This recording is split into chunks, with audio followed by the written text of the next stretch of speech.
50 Years in the Church of Rome, Chapter 43. The 11 months spent in the monastery of the Oblates of Mary Immaculate were among the greatest favors God has granted me. What I had read of the monastic orders, and what my honest though deluded imagination had painted of the holiness, purity, and happiness of the monastic life, could not be blotted out of my mind except by a kind of miraculous interposition. No testimony whatever could have convinced me that the monastic institutions were not one of the most blessed of the gospel. Their existence in the bosom of the Church of Rome was, for me, an infallible token of her divine institution and miraculous preservation, and their absence among Protestants one of the strongest proofs that these heretics were entirely separated from Christ. Without religious orders, the Protestant denominations were to me as dead and decayed branches cut from the true vine, which are doomed to perish.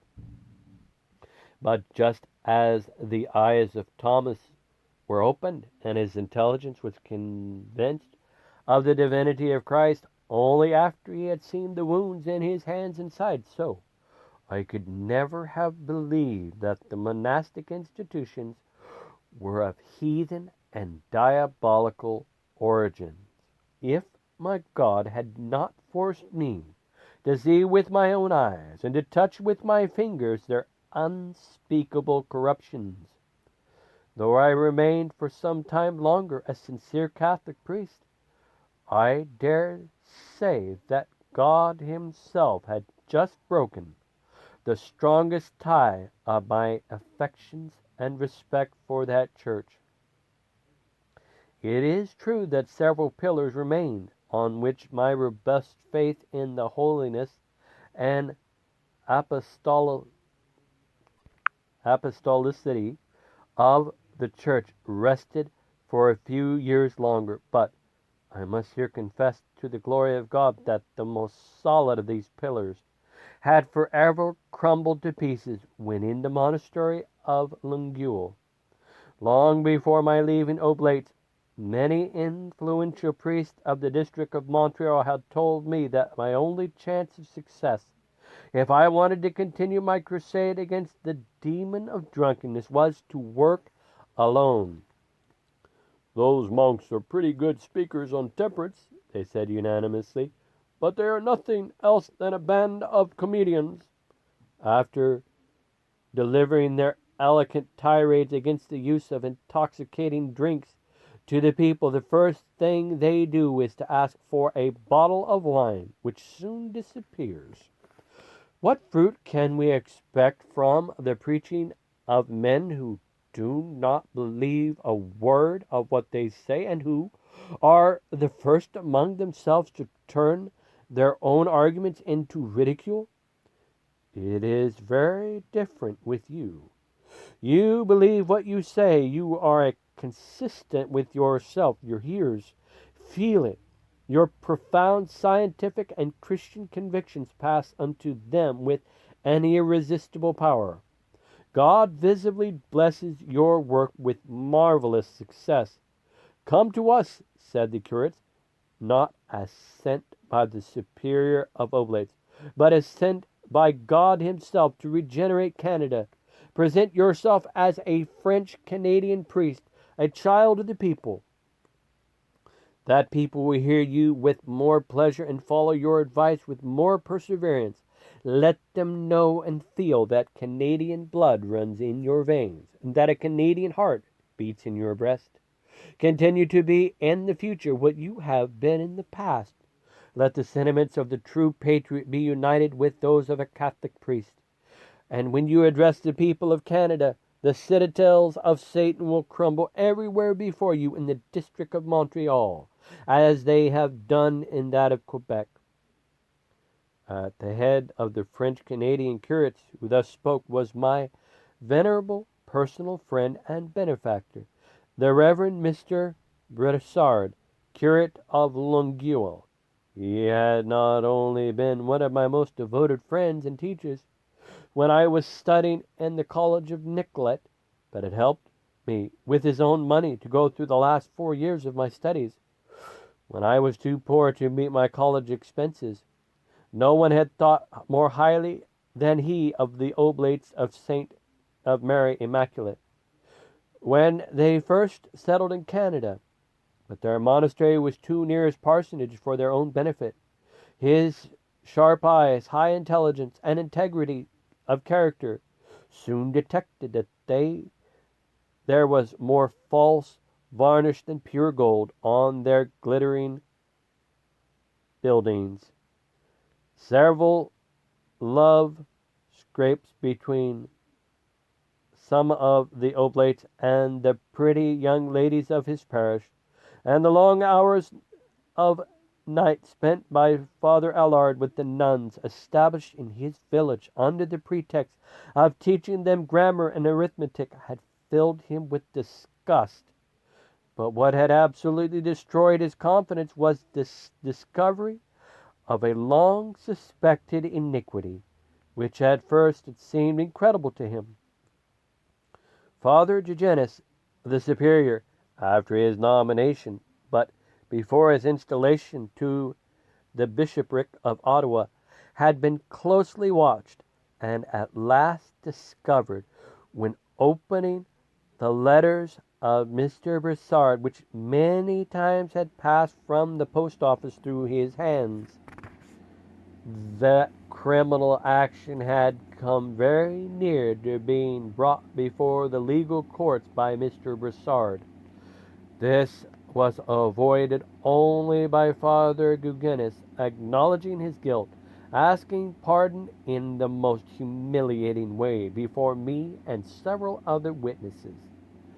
Long before I left the Oblates, Mr. Brissard had said to me, "The Oblates are not the men you think they to be. I have been sorely disappointed in them, and your disappointment will be no less than mine. When your eyes are opened, I know that you will not remain long in their midst.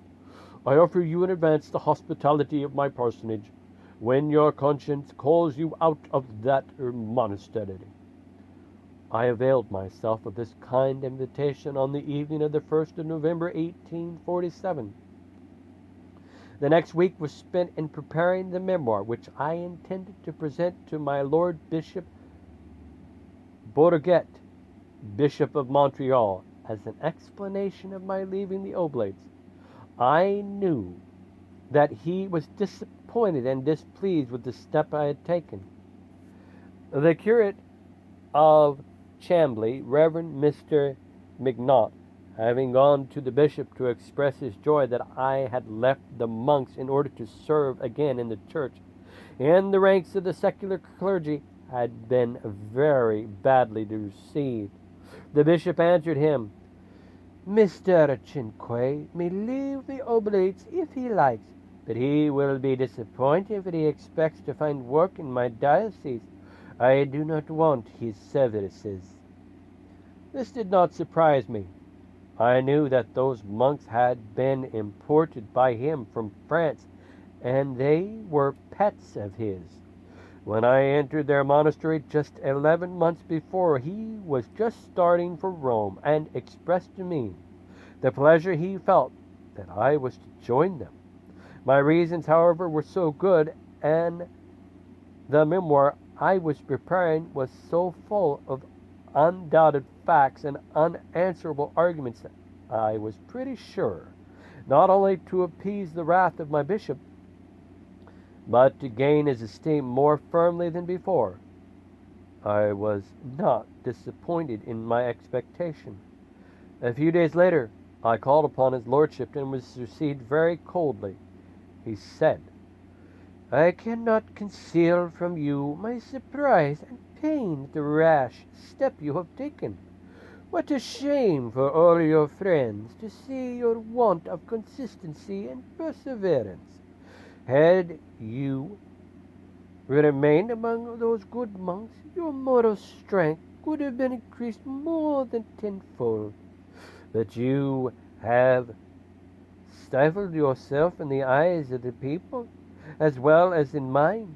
You have lost the confidence of your best friends by leaving, without good reason, the company of such holy men. Some bad rumors are already afloat against you, which gives us to understand that you are an unmanageable man, a selfish priest, whom the superiors have forced to turn out as a black sheep, whose presence could not be tolerated inside the peaceful walls of that holy monastery. Those words were uttered with an expression of bad feeling which told me that I had not heard the 10th part of what he had in his heart. However, as I came into his presence prepared to hear all kinds of bad reports, angry reproaches, and humiliating insinuations, I remained perfectly calm. I had in advance resolved to hear all his unfriendly, insulting remarks, just as if they were addressed to another person, a perfect stranger to me. The last 3 days had been spent in prayers to obtain that favor. My God had evidently heard me, for the storm passed over me without exciting the least unpleasant feelings in my soul. I answered, "My Lord, allow me to tell you that in taking the solemn step of leaving the monastery of Longueuil, I was not afraid of what the world would say or think of me. My only desire is to save my soul and give the rest of my life to my country and my God in a more efficacious way than I have done yet. The rumors which seem to trouble your lordship about my supposed expulsion from the Oblates do not affect me in the least, for they were without the least foundation. From the first to the last day of my stay in that monastery, all the inmates, from the superior to the last one, have overwhelmed me with the most sincere marks of kindness and even respect. If you had seen the tears which were shed by the brothers when I bade them adieu, you would have understood that I never had more devoted and sincere friends than the members of that religious community. Please read this important document, and you will see that I have kept my good name during my stay in that monastery." I handed him the following testimonial letter, which the superior had given me when I left. "I, the undersigned superior of the Novocate of Oblates of Mary Immaculate at Longueuil, do certify that the conduct of Mr. Cinque within our monastery has been worthy of the sacred character which he possesses, and after this year of solitude he does not less deserve the confidence of his brethren in the holy ministry.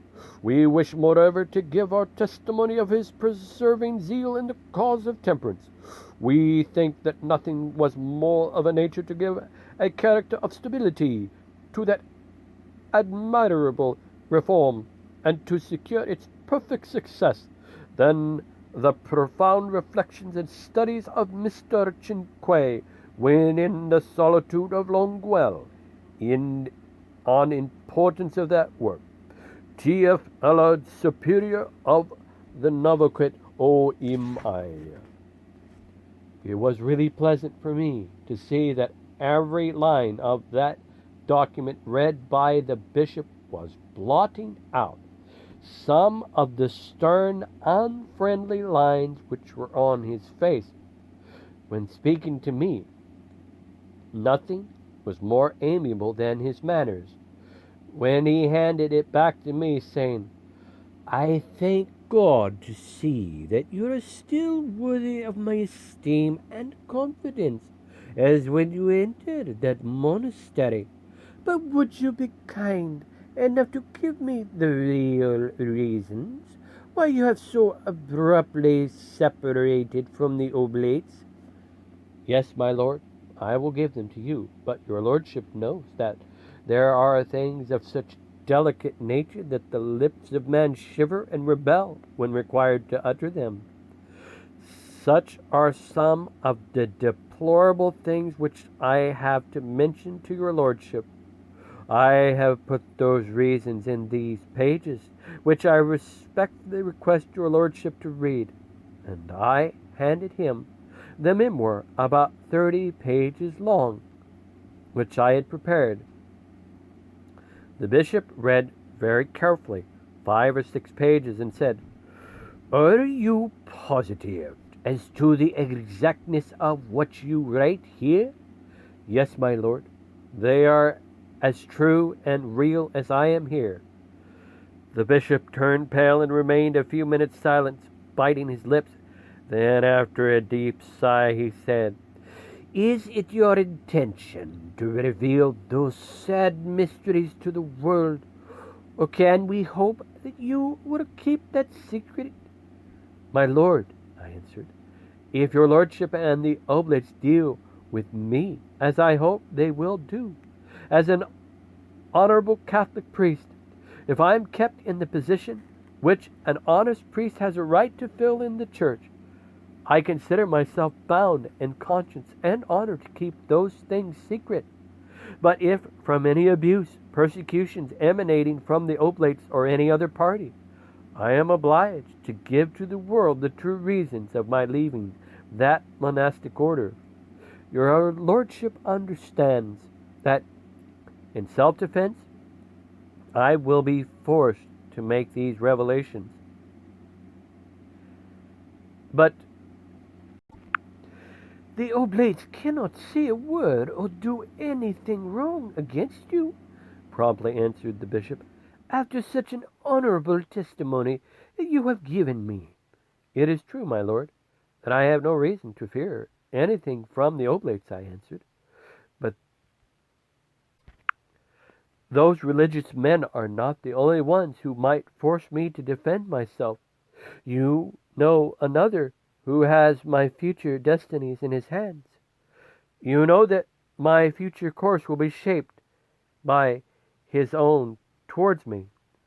With an amiable smile, the bishop answered, "I understand you, but I pledge myself that you have nothing to fear from that quarter, though I frankly tell you that I would have preferred seeing you work as a member of that monastic institution.